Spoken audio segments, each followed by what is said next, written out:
Hello everyone. তো আসলে বিদেশের ক্ষেত্রে আমি যে ভুলগুলো করেছি আমি আপনাদের কাছে সেগুলো তুলে ধরলাম। আপনারা বিদেশ যখন আসবেন এই ভুলগুলো কখনোই করবেন না।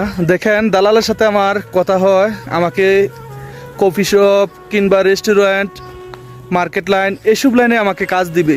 তো আমাকে খুব সুন্দর করে বলছে, বলার পরে দেখা গেছে যখন বিদেশে আসার পরে মনে করেন আমাকে ওই লাইনে আর কাজ দিতে পারে নাই বা দিচ্ছে না। বলতেছে আমার শরীর স্বাস্থ্য মোটা, আমার চেহারা সুন্দর নাই, যার কারণে তারা দিতে পারতেছে না।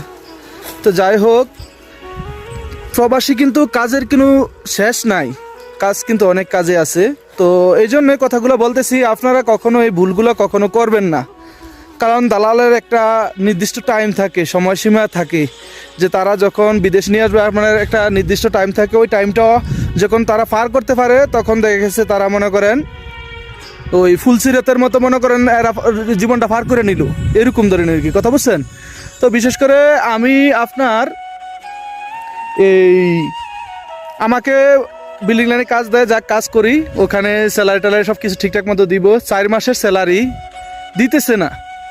আমি ভাবছিলাম যে যাক, আমার কোনো কিছু করলে না করলে করুক, সমস্যা নাই, আমার স্যালারিটা তো দিবে, স্যালারিটা দিবে বলছে, স্যালারিটা দিলে আমার আকামা আমি নিজে করব।